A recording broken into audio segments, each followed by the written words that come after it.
नमस्कार दोस्तों, पीसीएस गुरुजी में आपका स्वागत है। दोस्तों, यूपी पीसीएस 2024 प्री का एग्जाम संभवतः अक्टूबर में होगा। 6 अक्टूबर तक होने की संभावना है। अभी फिलहाल ऑफिशियल न्यूज नहीं है, लेकिन अक्टूबर तक ही चला जाएगा। यानी कि अगर अच्छा इसमें से कुछ निकाला जाए तो आपके पास अभी बहुत सारा समय बाकी है यूपी पीसीएस 2024 प्री को क्रैक करने के लिए। एक तो टाइम काफी है, दूसरा नंबर ऑफ सीट्स भी ऐसा माना जा रहा है कि काफी ज्यादा रहेंगी। तो संभावना है कि 85 के आसपास क्वेश्चन अगर आप सही कर लेते हो, नेट क्वेश्चन सही कर लेते हो, तो एग्जाम आपका क्रैक हो जाना चाहिए। तो आप लोग हिम्मत करके, जो अभी तक तैयारी ढंग से नहीं हो पाई है, कुछ कमी रह गई है, फिर से अपने आप को एक बार मोटिवेट कीजिए, सही तरीके से अप्रोच लीजिए। और जो चीज संभव है, इस बार बहुत ईजी है, संभव है, ठीक है। नंबर ऑफ सीट जाता है, टाइम जाता है, तो थोड़ा सा अगर आप फोकस कर ले जाएंगे, चीजें बेहतर हो जाएंगी। एक बार प्री निकल जाएगा, आपके अंदर मोटिवेशन दोबारा आ जाएगा, ठीक है। तो आज मैं आपको कुछ दिनों पहले मैंने एक ट्रेंडिंग टॉपिक्स के ऊपर बताया था। क्योंकि अभी तक हम लोग जिस तरह से पढ़ते थे कि वो घटना चल के प्रीवियस ईयर क्वेश्चन हम पढ़ लिया करते थे और सोचते थे कि रिपीट क्वेश्चन रिपीट हो जाए, लेकिन क्वेश्चन रिपीट होने की संभावना वैसे तो देखिए काफी ठीक ठाक से रहती है। यूपी पीसीएस की अगर हम बात करें, क्वेश्चन रिपीट की संभावना ज्यादा रहती है। बट एक चीज और, एक नया तरीका देखा कि कुछ टॉपिक्स ट्रेंड करते हैं। यानी कि कोई टॉपिक जब एक बार एग्जाम में आता है तो वो 2-3 साल तक काफी हॉट फेवरेट रहता है, लगातार वो पूछा जाता है उस टॉपिक। क्वेश्चंस अलग अलग होते हैं बट टॉपिक जो है वो सिमिलर रहता है। एक छोटी सी एनालिसिस मैंने की थी, आपने बताया था मैंने कि 2021, 22, 23 में जो टॉपिक्स आ रहे थे, वहां पर यहाँ पे दिखाऊं कि टॉपिक्स जो है Mughal empire, island, seas, wholesale price, ये टॉपिक्स जो है 21, 22, 23 और आरओ में किस तरह से ये वर्क कर रहे हैं।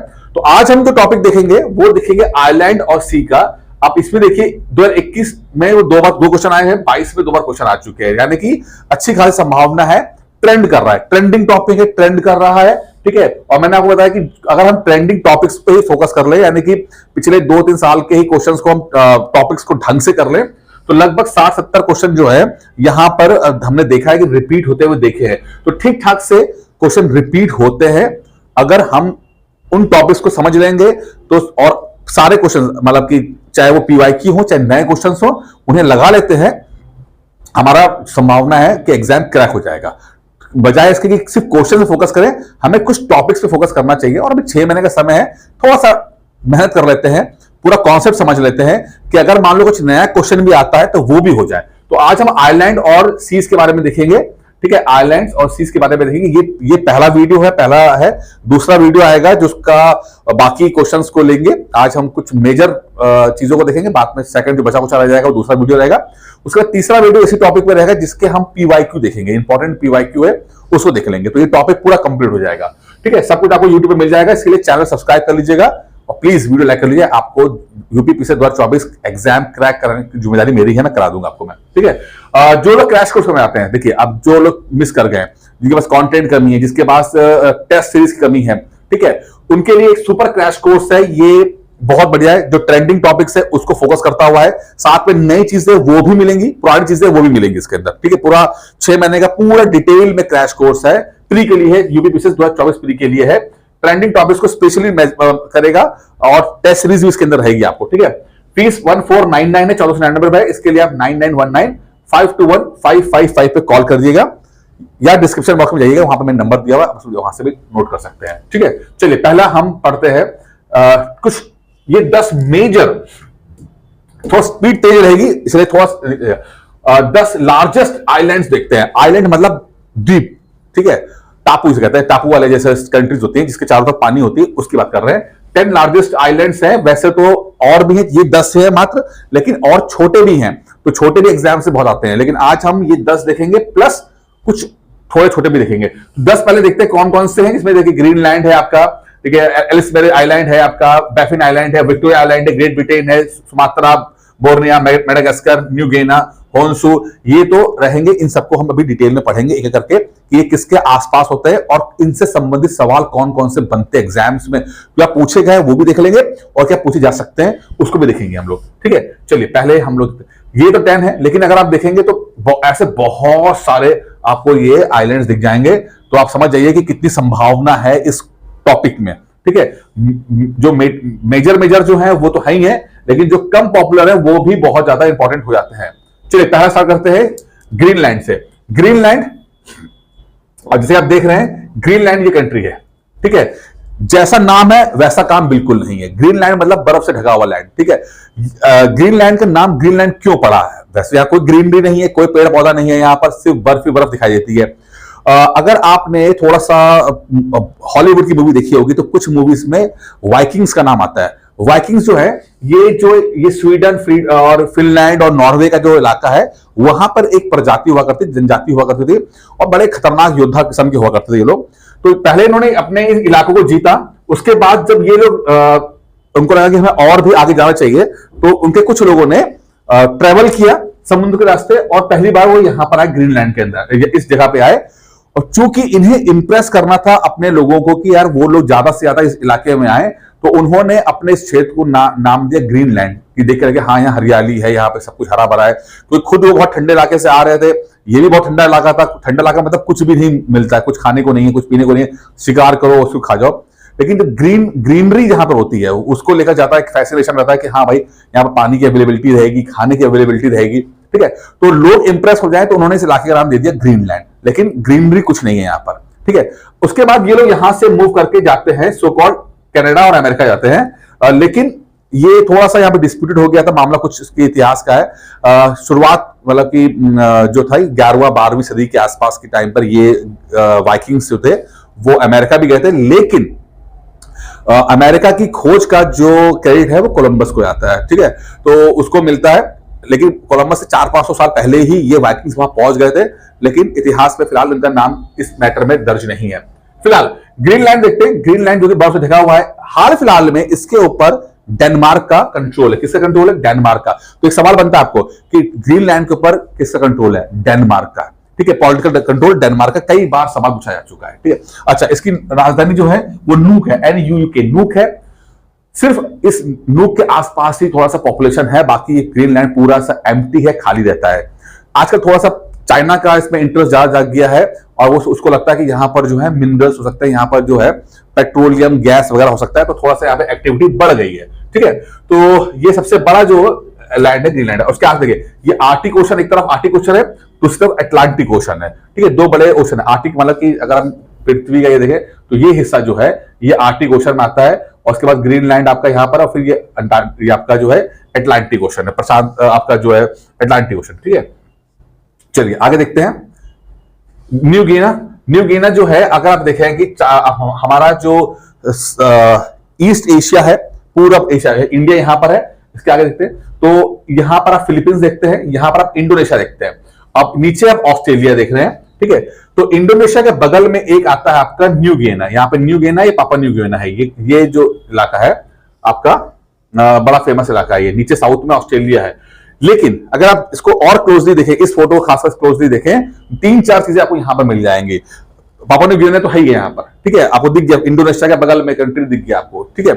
साउथ में इसका ऑस्ट्रेलिया है, लेकिन इस फोटो में 2-3 चीजें हैं यहाँ पर। पहला मैं अंडरलाइन करता हूं, गुआम, ठीक है, Marshall Island, Nauru, Solomon Island, Vanuatu, New Caledonia, ठीक है। अब जब मैंने अंडरलाइन किए हैं, ये अपने आप में बहुत इंपॉर्टेंट आइलैंड्स हैं, ठीक है। जैसे मैंने आपसे कहा कि डेनमार्क ने ग्रीनलैंड के ऊपर कंट्रोल किया हुआ है, वैसे यहां देखिए न्यू कैलेडोनिया में फ्रांस ने कंट्रोल किया हुआ है। एग्जाम में सवाल पूछा जाता है, बहुत कॉमन सवाल है, किस कंट्री ने किस पे कब्जा किया हुआ है? तो Greenland Denmark, new Caledonia France, ठीक है। सवाल आ रहा है, समझना, आपको नोट डाउन कर लीजिएगा। गुआम बहुत छोटा कंट्री है, देखिए एक बिंदु के बराबर कंट्री है, यूएस का कंट्रोल इसके ऊपर है, ठीक है। आज से 4-5 साल पहले फुटबॉल टीम का मैच हुआ, इंडियन फुटबॉल टीम का और गुआम का मैच हुआ, और गुआम ने इंडियन फुटबॉल टीम को 2-1 से हरा दिया। बड़ा हंगामा मच गया, पेपर में आया। मैं कहूं यार गुआम कौन सा कंट्री भाई, ये तो देखा ही नहीं आज तक। पता लगा बहुत छोटा सा टापू देश है, और इस छोटे टापू देश ने हमें हरा कैसे दिया फुटबॉल के अंदर। चलो माना कि हम इतने भी अच्छे नहीं है फुटबॉल में, लेकिन इतने बुरे भी नहीं है कि 185वें नंबर की टीम जो है वो हमें हरा दे। हम लोग लगभग 100 के आसपास होते हैं। तो पता लगा भाई ये जो है इसके बाद यूएस का कंट्रोल है, और यहाँ के लोग ज्यादातर यूरोप में और अमेरिका में रहते हैं, वहीं उनकी ट्रेनिंग होती है, वहीं पर सीखते हैं, और खाली बस वो नाम का देश है, बाकी तो ये रहते ही बाहर के और अपनी टीम बनाए करते हैं, और उन्होंने फिर इंडिया को हरा दिया। खैर, तो यहां पर देखिए गुआम जो है वो यूएस के कंट्रोल में है। मार्शल आइलैंड्स है, नौरू की बात करते हैं। नौरू एक ऐसा इलाका है जो बहुत ही मतलब बर्फ पानी से घिरा हुआ, चारों तरफ पानी है, एक पतली सी समझ लीजिए कि एक रोड के आसपास पूरा जो है ये मात्र 200 मीटर का जो है बस एक पट्टी पर ये नौरू कंट्री है, ठीक है। और कि अगर एक बड़ी सी समुद्री वेव आ जाए तो ये बह जाएगा, ठीक है। और हो सकता है अगले 20 साल के अंदर 25 साल के अंदर नौरू रहे भी ना, खत्म हो जाए, डूब जाए, ठीक है, जिस तरह ग्लोबल वार्मिंग हो रही है। यहां पर एक समस्या है, नौरू में जो लोग हैं बहुत ही ओबीस है, यानी कि बहुत मोटे हैं। क्यों मोटे हैं? इसके दो कारण हैं। पहला कारण तो यह है कि नौरू के अंदर जो खाना है, ज्यादातर क्योंकि बहुत कुछ यहां पर एग्रीकल्चर वगैरह कुछ हो सकती नहीं है, ठीक है, तो खाना अमूमन जो है इंपोर्ट आता है, इंपोर्ट करते हैं। इंपोर्ट कैसे करते हैं? अमेरिका से इंपोर्ट आता है। अब अमेरिका में एक पक्षी को खाया जाता है, एक टर्की होता है, ठीक है, टर्की एक मुर्गे के तरह का पक्षी होता है टर्की, तो उसका जो पीछे का साइड होता है वो काफी फैट उसमें होता है, तो अमेरिकन खाते नहीं है क्योंकि उसके अंदर कोलेस्ट्रॉल ज्यादा होता है, खाते नहीं। जैसे कि मुर्गे की बात करते हैं तो मुर्गे में जो उसके लेग पीस होता है उसके अंदर सबसे ज्यादा कोलेस्ट्रॉल होता है, ठीक है। अब ये अलग बात है कि अमेरिकन इसको अवॉइड करते हैं, इंडियंस लेग पीस के पीछे तबाह रहेंगे कि हाँ भाई लेग पीस मिलना चाहिए अगर मुर्गा खा रहे हैं तो, ठीक है। लेकिन अमेरिकन थोड़ा समझदार है तो वो कोलेस्ट्रॉल वाले पोर्शन को नहीं खाते हैं। वो चीज यहां पर इंपोर्ट होती है नौरू के अंदर, और ये लोग वो खाते हैं। और चूंकि इनका मेन फूड हो जाता है, खाते रहते हैं तो फैटी खाना खाते रहते तो उनका वेट बढ़ गया। साथ में कोका कोला की बहुत ज्यादा सप्लाई यहां पर है, तो एक तो फैटी खाना, दूसरा शुगर कार्बोहाइड्रेट मिल्क वाटर जो है, इससे इनका वेट बढ़ गया। लगभग सब लोग 100 किलो से ऊपर के हैं, बहुत ज्यादा, ठीक है। सोलोमन आइलैंड भी यहीं पर है, वनूतु यहां पर है आपका, और न्यू कैलेडोनिया ने पढ़ लिया। तो आप देख लीजिए यहां पर इतने 4-5 चीजें आपको एग्जाम ओरिएंटेड मिल गई हैं। आप इसको प्लीज इसको ढंग से नोट कर लिया। मैं फिर कह रहा हूं स्पीड थोड़ी तेज रहेगी, जल्दी खत्म करना होता है, ठीक है। तो आप थोड़ा सा नोट डाउन कर लीजिएगा, नहीं तो वीडियो को आप ना रोक के कर लीजिएगा। अब हम बात करते हैं बोर्नियो की, बात करते हैं। बोर्नियो जो है वो तीसरा लार्जेस्ट आपका आइलैंड है इंडिया में और लार्जेस्ट इन एशिया में है, ठीक है। इसकी अगर स्थिति देखेंगे तो यहां पर मलेशिया आता है, नीचे इंडोनेशिया आता है, ठीक है। इंडोनेशिया का एक पार्ट है ये सुलावेसी, और मलेशिया यहां पर, वैसे मलेशिया यहां पर भी है तो उसका एक पार्ट यहां पर है। तो बोर्नियो आपका इधर आता है। तो यहां पर कभी जो है it is known for its beaches and ancient biodiverse rainforest, home to wildlife including orangutans and clouded leopard, ठीक है। तो ये आपका एशिया के अंदर है और एशिया का सबसे बड़ा आइलैंड है ये बोर्नियो, सबसे बड़ा आइलैंड, ध्यान रखिएगा, लार्जेस्ट इन एशिया है, ध्यान रखिएगा इस चीज को, ठीक है। बोर्नियो लार्जेस्ट इन एशिया है, पूछा जाए तो आप लिखिए। फिर आएगा मेडागास्कर। मेडागास्कर यहां पे देखिए, मेडागास्कर को अगर देखेंगे, ये है आपका, यहां पर अफ्रीका है, ये आपका इंडिया है, ये मिडिल ईस्ट है, ये है मेडागास्कर, दिख रहा है आपको मेडागास्कर।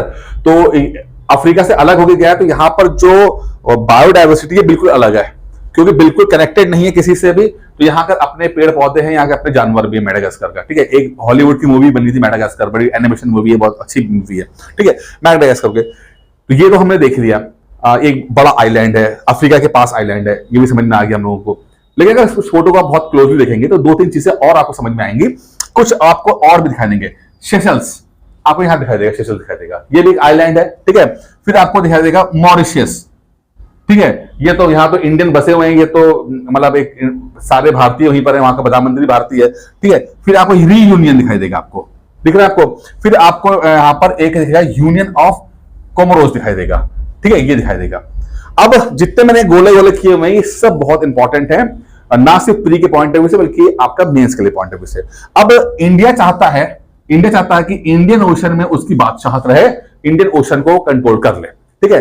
अब इसके लिए इंडिया जो है वो जो जितने भी इंडियन ओशन के अंदर छोटे छोटे जो आइलैंड्स हैं इनसे संबंध, बेहतर संबंध चाहता है। तो इंडिया ने क्या किया कि इंडिया ने अपना सेशल्स से साथ संबंध बहुत अच्छा मजबूत बनाया हुआ है, ठीक है। मॉरिशस से तो खैर है ही है, उसके बाद आपका रीयूनियन, और यहां तक कि आपका यूनियन ऑफ कैमरोस से भी इंडिया संबंध है। तो सबसे संबंध अच्छे होने से इंडिया का ये इंडियन ओशन के अंदर बहुत अच्छा दबदबा है, और इंडिया चाहता है कि यहां पर उसका एक छत्र राज रहे। और चाइना का जो रोल है, चाइना जो जिस तरह से वो चाहता है कि वो इस इलाके को कब्जा करे या अफ्रीका को कब्जा करे, तो उसको टक्कर दे सके। यही कारण है कि अभी हाल फिलहाल में 1-2 महीने से आप ये देख रहे होंगे कि इंडिया की एक्टिविटी यहां बहुत ज्यादा बढ़ गई है, इस इलाके में बढ़ गई है। जो सोमालियन, यहां पे सोमालिया है, सोमालिया के जो पायरेट्स हैं, पायरेट्स मतलब समुद्री लुटेरे, जो शिप को लूट लेते हैं या उनके पैसेंजर्स को उनको किडनैप कर लेते हैं और फिर रैंसम मनी मांगते हैं, तो उनके खिलाफ इंडियन नेवी ने बहुत कार्रवाई की। ठीक है, ना सिर्फ अपने भारतीयों को बचाया बल्कि यहां तक कि पाकिस्तानी तक को बचाया है, एक बार नहीं 2 बार बचाया हुआ है। ठीक है, और कंट्रीज को भी बचाया हुआ है। तो इंडिया की एक्टिविटी बहुत यहां पर ज्यादा यहां पर हो गई, तो एक इंडिया का दबदबा इस इलाके में हो गया है। तो मेंस को लेकर एक सवाल आपका बन जाएगा, इंडियन ओशन के अंदर भारत की जो नेवी का जो रोल है वो बहुत तो प्रोमिनेंट हो चुका है। तो इसके लिए आप इस टॉपिक पे क्वेश्चन आएगा यूपीपीसीएस मेंस के अंदर आएगा। प्री के अंदर ये आपको आइलैंड दिखाई दे रहे हैं। यूनियन ऑफ कॉमर्स की बात करता हूं, G20 भारत के अंदर हुआ। भारत में ने कोशिश करके यूरोपियन यूनियन अफ्रीकन यूनियन को इंडक्ट कराया G20 में। तो मतलब G20 जो है G21 हो गया, उसमें अफ्रीकन यूनियन आ गया। तो अफ्रीकन यूनियन को जो उस समय रिप्रेजेंट कर रहे थे वो व्यक्ति था यूनियन ऑफ कॉमर्स का राष्ट्रपति। ठीक है, बड़े खुश थे। आप फोटो देखोगे कि मोदी जी को काफी गले लगा रहे हैं और उन्होंने काफी थैंक यू बोला हुआ है कि उन्होंने G20 के अंदर भारत के एफर्ट की वजह से अफ्रीका यूनियन जो है इन्वॉल्व हो गया G20 में। उनके जो असिस्टेंट आए थे, जो उनके जो हेल्पर थे, वो एक गुजराती थे। ठीक है, थे वो यूनियन ऑफ कॉमर्स के। तो वो उन्होंने काफी अप्रिशिएट किया भारत सरकार को, मोदी गवर्नमेंट को, कि हाँ किस तरह से इंडिया जो है प्रोएक्टिवली पार्टिसिपेट कर रहा है अफ्रीका के अंदर। तो बहुत खुशी की बात है। तो इंडिया का जो रोल है वो अफ्रीका कॉन्टिनेंट के अंदर काफी एक्टिव हो रखा है और काफी कंस्ट्रक्टिव है। मेडिसिन के नाम पर अच्छा हो रहा है, इंफ्रास्ट्रक्चर पे काम कर रहे हैं। हम चाइना की तरह काम नहीं कर रहे कि भाई चाइना जिस तरह से वहां पे लोन देकर उनको बर्बाद कर रहा है। इंडिया का जो अप्रोच है वो थोड़ा सा अलग है और थोड़ा बेहतर है। भले वो शुरू में आपको हल्का दिखाई देगा, बट लॉन्ग टर्म में जो संबंध बनेंगे वो काफी ज्यादा प्रोमिनेंट और मजबूत रहने वाले हैं। चलिए आगे बढ़ते हैं, बैफिन आइलैंड को देखते हैं। बैफिन आइलैंड कनाडा के अंदर है आपका, ये बैफिन आइलैंड है। यहाँ पे 2 चीज समझेंगे हम लोग। ये हमारा ग्रीनलैंड हो चुका है, यहाँ पे डेनमार्क है। बैफिन आइलैंड हम पढ़ेंगे, कनाडा के अंदर है। यहाँ पे 2-3 चीज आपको और दिखाई देंगी। डेविस स्ट्रेट दिखाई देगा आपको। ठीक है, डेविस स्ट्रेट दिखाई देगा आपको, अनगावा बे दिखाई देगा, खाड़ी हो। ठीक है, और एक शब्द में और जोड़ रहा हूं यहाँ पर, गल्फ, इसको भी हम खाड़ी भी बोलते हैं। ठीक है, क्या फर्क है भाई स्ट्रेट में, बे में और गल्फ में? ये ज्योग्राफी का सवाल है और आपको ये पता होना चाहिए। समझते पहले, स्ट्रेट जब दो लैंड बॉडीज हैं, ये लैंड है, ये भी इधर भी लैंड है, इधर भी लैंड है, 2 लैंड के बीच में पानी, वाटर की बॉडी हो यहां पर, उसको बोलते हैं स्ट्रेट। पतली सी बॉडी हो उसको बोलते हैं स्ट्रेट। क्लियर हो गया? अच्छा, अगर कोई पानी की बॉडी 3 तरफ से लैंड की तरफ, लैंड 1, लैंड 2, लैंड 3 तरफ से लैंड से घिरी हो, इसको बोलते हैं बे, खाड़ी। जैसे बंगाली खाड़ी, 3 तरफ से पानी जो है वो घिरा हुआ है। और अगर ये 3 तरफ से और भी छोटा सर्कल हो जाए, यानी कि लगभग ऐसा हो जाए, ठीक है, और काफी गहरा हो जाए, तो उसे बोलते हैं गल्फ। तो बे और गल्फ लगभग एक ऐसी चीजें हैं, बस गल्फ थोड़ा सा ज्यादा एनसर्कल्ड होता है लैंड से और गहरा होता है। क्लियर हो गया? तो आपको यहां पे पता लग गया बैफिन आइलैंड आपका कनाडा के अंदर है, और बैफिन आइलैंड और ग्रीनलैंड के बीच में डेविस स्ट्रेट है। ठीक है, स्ट्रेट का मतलब 2 लैंड के बीच में पानी की बॉडी जो होती है। बे का मतलब होता है 3 तरफ से पानी का जो है वो घिरा होकर, और गल्फ और गहरा जो होता है, बे का और गहरा रूप जो है उसे गल्फ कहते हैं। सुमात्रा जावा खैर ज्यादा इंपॉर्टेंट नहीं है क्योंकि ये क्वेश्चन आएगा नहीं, हम फटाफट देते। सुमात्रा जावा ये इंडोनेशिया के अंदर है, सबको पता है, और इंडोनेशिया की राजधानी जकार्ता में है, और जकार्ता जो है जावा द्वीप के अंदर है। बस ये सवाल देखिएगा, जकार्ता जो है वो जावा द्वीप के अंदर है यहां पर। ठीक है, बाकी तो खैर नहीं इंपॉर्टेंट है, एग्जाम के लिए ज्यादा इंपॉर्टेंट नहीं है आपका। अब हम लोग जापान का देखते हैं, जापान का केस देखते हैं। जापान के केस में आप यहां पे देखिए, होन्शु और होकेदो, ठीक है, 2 हैं। तो ये पहला वाला जो है वो होकेदो है, होकेदो आपको दिखाई दे रहा है, आपको जापान का है, होकेदो आइलैंड है। ठीक है, और होन्शु आइलैंड यहां पर आपको, ये होन्शु आइलैंड यहां पर आपको दिखाई दे रहा है। ठीक है, तो ये जापान के रहेंगे और ये बड़े बड़े आइलैंड्स हैं। फिर आपको एक चीज याद रखनी है, सी ऑफ ऑकहॉट्स, सी ऑफ ऑकहॉट्स जो है वो इस इलाके में है। सी ऑफ ऑकहॉट्स जो है इस इलाके में, थोड़ा सा देखिए, ये जो आपका आइलैंड है, यहां पर जापान और रशिया के बीच में मतभेद है कि भैया ये, वो जापान कहता है हमारा इलाका है, रशिया बोलता है हमारा इलाका है। तो ये इलाका जो है, ये आइलैंड्स हैं जो वो कुछ इलाके हैं जिसके वो डिस्प्यूटेड इलाके हैं यहां पर। ठीक है, चलिए आगे बढ़ते हैं। कोइंशु जापान का एक और मैटर है, हमने होक्काइडो पढ़ लिया, होन्शु पढ़ लिया, और अब आ गया आपका कोइंशु आइलैंड है। ये कोइंशू आइलैंड है यहाँ पर, ठीक है, ये भी जापान का हिस्सा है, कोरिया के बगल के अंदर है, ठीक है। तो ये बाकी तो जब ये मेनलैंड जापान आपका है यहाँ पर, ठीक है। यहाँ पे टोक्यो हो गया, या कोएटो हो गया, ओसाका हो गया, खैर ज्यादा इंपॉर्टेंट नहीं है। अब पढ़ते साइप्रस। साइप्रस कहां, ये साइप्रस है, मेडिटेरियन सी है, मेडिटेरियन सी यानी भूमध्य सागर मेडिटेरियन सी है, ठीक है। अब यहां पे देखिए, इसके आसपास देखिए, यहां पर आपका मिस्र हो गया, कायरो मतलब मिस्र हो गया, इजराइल हो गया, जेरूसलम है, जॉर्डन है, लेबनान है, सीरिया है, ठीक है, ये टर्की है, ठीक है। अब यहां पे देखिए, ये साइप्रस है। अब साइप्रस इंपॉर्टेंट क्यों है, मैं थोड़ा सा फिर इंटरनेशनल अफेयर्स के लिए बताता हूं। साइप्रस का बवाल है टर्की के साथ, ठीक है। टर्की ने अटैक किया था, टर्की ने अटैक करके साइप्रस को, आधा साइप्रस जो है अपने कब्जे में ले लिया, तो आधा जो साइप्रस है वो टर्की के कब्जे में है। टर्की का संबंध साइप्रस से खराब है, टर्की के संबंध इंडिया से भी खराब चल रहे हैं, क्योंकि टर्की चाहता है कि भाई वो मुस्लिम कंट्रीज का लीडर बने। जैसे आजकल ईरान के अंदर बड़ी ये एक उत्सुकता है कि वो मुस्लिम कंट्रीज का लीडर बने, इसलिए उसने जाके इजराइल से पंगा ले लिया। और वो इजराइल ने भी हल्का फुल्का, मतलब इन्होंने पहले, ईरान ने हल्का फुल्के बम डाले और इजराइल ने भी हल्के फुल्के बम डाल के एक नूरा कुश्ती कर ली। खैर फिर भी वो अलग टॉपिक पे पढ़ाऊंगा आपको मैं। लेकिन टर्की जो है कश्मीर के मैटर में लेकर पाकिस्तान को फेवर करता है। इंडिया ने टर्की को सबक सिखाने के लिए क्या किया, बहुत अच्छा काम किया। उन्होंने साइप्रस को बोला, भैया परेशान मत हो, तुम्हें टर्की से परेशानी है, हम तुम्हें हथियार देंगे, चिंता ना करना, ठीक है। तो साइप्रस और इंडिया के संबंध मजबूत है। साइप्रस ने इंडिया से हथियार लेना शुरू कर दिया, इंडिया ने काफी अच्छे लेवल पर साइप्रस को मिलिट्री वाइज सपोर्ट करना शुरू कर दिया। इससे टर्की पे प्रेशर बनना शुरू हो चुका है यहाँ पे, ठीक है। साइप्रस आप मेडिटेरियन सी के अंदर आप यहां देख लीजिए, ठीक है। यहां पर ग्रीस है आपका, सीरिया, लेबनान आपको दिख रहा है आपको, ठीक है। आगे बढ़ते हैं, फिर आगे आते हैं विक्टोरिया आइलैंड। यहां पे 2 आइलैंड दिखाई देंगे आपको। 2 आइलैंड कौन कौन सा आइलैंड है? पहला है आपका बैंक्स आइलैंड, एग्जाम में पूछा जा चुका है, पूछा गया था बैंक्स आइलैंड कहां है, तो कनाडा के अंदर है। और विक्टोरिया आइलैंड कहां पर है, वो भी कनाडा के अंदर है। तो ये इलाका आप जो देख रहे हो, ये इस इलाके में दोनों हैं, विक्टोरिया आइलैंड और बैंक आइलैंड।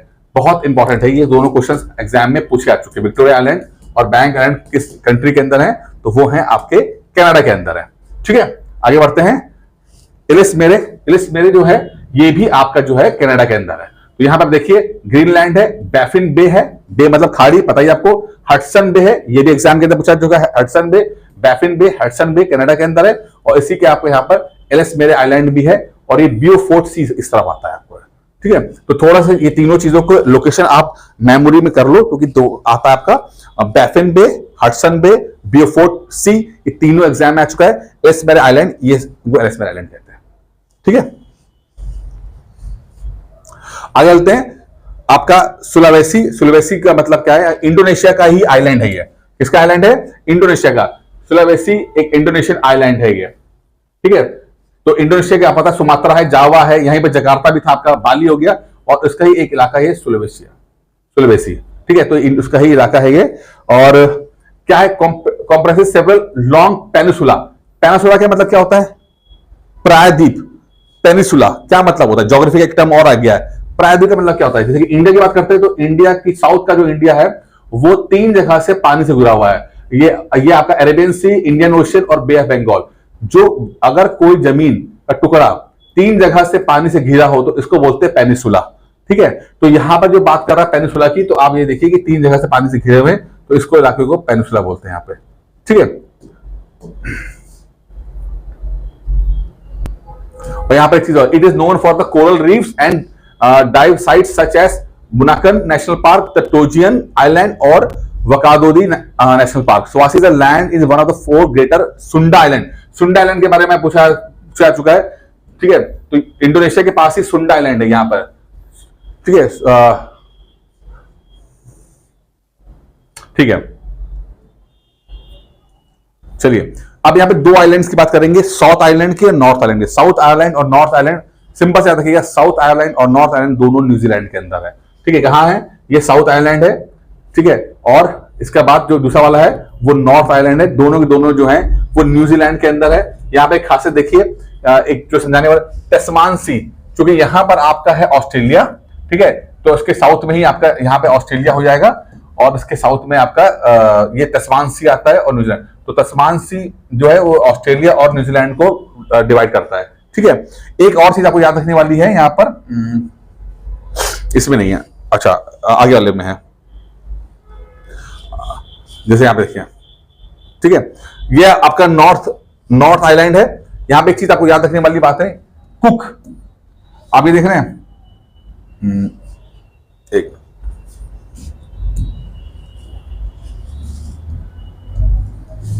कुक स्ट्रेट दिखाई दे रहा है आपको, कुक स्ट्रेट, ठीक है। दो चीजें, स्ट्रेट तो पता ही है आपको, दो लैंड के बीच में पानी जो निकले उसको स्ट्रेट बोलते हैं। कुक कौन है? कुक है थॉमस कुक। थॉमस कुक कौन थे? थॉमस कुक वो व्यक्ति था जिसने ऑस्ट्रेलिया की खोज की है। एग्जाम में सवाल आ चुका है मैच द फॉलोइंग के ऊपर। थॉमस कुक ऑस्ट्रेलिया की खोज करने वाला बंदा, जैसे हमारा वास्को डी गामा है वैसे ही थॉमस कुक है। पानी का रास्ता खोजा था इसने यहाँ पर ऑस्ट्रेलिया, तो इनके नाम पर ये स्टेट पड़ा हुआ है, ठीक है। ये तो स्टेट के बारे में बताइए, ये लैंड और ये लैंड के बीच से निकल जाए तो स्टेट आपका। साउथ तवांकी ब्राइट है आपके यहाँ पर मिल गया, लेकिन इंपॉर्टेंट इतना नहीं है, बस इतना था ये थॉमस कुक, आप देख लीजिएगा।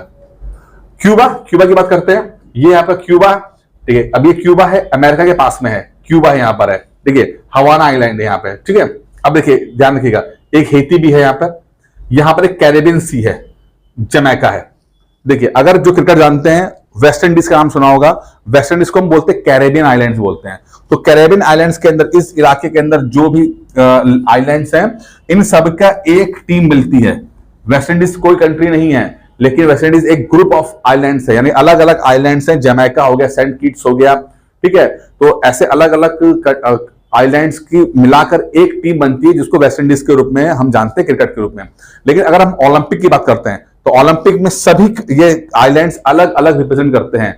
जमैका की बात करते हैं, जमैका के आपको पता है कि उसेन बोल्ट हुआ करते थे, ठीक है। जमैका जो है वो स्प्रिंट में, यानी तेज भागने में बहुत नंबर 1 है। उनके जो चाहे लड़कियां हो चाहे लड़कियां हो, उनमें क्रेज बहुत ज्यादा है, तो उससे बहुत ज्यादा वो करते हैं। तो जमैका अपने आप में एक बहुत अच्छा कंट्री है और पॉपुलर कंट्री, बड़े बड़े एथलीट्स यहां से निकले हुए हैं। ये हो गया। हेती की बात करते हैं, हेती वो कंट्री है जो बहुत ही गरीब है। आजकल तो बहुत दिक्कत चल रही है, लगातार उसके ऊपर गरीबी है, वहां पे भुखमरी है, वहां पे नेचुरल डिजास्टर बहुत आता है, बहुत बुरी स्थिति है हेती की तो। और हेती माना जाता है कि जब कोलंबस भारत की खोज में निकला था, तो गलत रास्ता मोड़ने के बाद वो सीधा यहां से होते हुए सीधे हेती पे चला गया था, और हेती के बाद जाने के बाद वो इधर आपका आया है, क्या नाम है, अमेरिका गया था, ठीक है। अच्छा, क्यूबा की बात कर लेते हैं। क्यूबा और अमेरिका के बीच में 60s के दशक में, 60 के दशक में जबरदस्त तरीके से संबंध खराब थे। आज भी बहुत अच्छे संबंध नहीं है, लेकिन 60s में तो बहुत खराब थे। क्यों खराब थे? क्यूबा एक कम्युनिस्ट कंट्री है, जैसे रशिया है वैसी कंट्री है क्यूबा, और अमेरिका एक कैपिटलिस्ट पूंजीवादी कंट्री है। दोनों के बीच विचारधारा की लड़ाई थी, और शीत युद्ध में, कोल्ड वॉर में दोनों 36 का आंकड़ा था, और मामला इतना बुरा हो गया था कि अमेरिका ने यहां पर न्यूक्लियर स्ट्राइक करने का पूरा प्लान बनाया था कि हम 60s में क्यूबा को तहस नहस कर देंगे। अमेरिका के लाख दबाव के बावजूद भी क्यूबा, ठीक है, वो कभी झुका नहीं है, और इनफैक्ट क्यूबा ने बहुत अच्छा काम करके, कहते हैं कि उनका हेल्थ सेक्टर बहुत अच्छा है। हेल्थ सेक्टर इतना अच्छा है कि अमेरिकन जाते हैं क्यूबा में अपने इलाज कराने के लिए, इतना बढ़िया है वाला, बहुत अच्छा है। और क्यूबा में आपका आई थिंक गन्ना बहुत अच्छा उगाया जाता है, बहुत ज्यादा क्यूबा का रहता है इसके अंदर, ठीक है। चलिए, बाकी आज इतना ही था, जो मैंने मेन था सब मैंने कवर करा दिया है। जो अगला वीडियो बनेगा उसमें थोड़ा सा नीचे बी लेवल के जो होंगे टॉपिक्स वो आएंगे। ये आज के तो ऐसा है कि बहुत ज्यादा कॉमन से वाले थे, लेकिन जो कम कॉमन है उनका लेंगे, उसके बाद हम PYQ लेंगे। खत्म करने से पहले 2 रिक्वेस्ट है, पहले चैनल सब्सक्राइब कर दीजिए, वीडियो लाइक कर दिए, और दूसरा जिनको भी ये सुपर क्रैश कोर्स करना है तो वो इस नंबर पे 9919521555 पे कॉल करके इस कोर्स ज्वाइन कर सकते हैं। अभी 6 महीना है, यकीन मानिए एग्जाम्स क्रैक हो जाएगा, हर चीज बताऊंगा मैं आपको, एग्जाम क्रैक हो जाएगा, यकीन रखना। बस थोड़ा सा मोटिवेट हो जाइए, हिम्मत रखिए। आज की वीडियो में इतना ही था, धन्यवाद।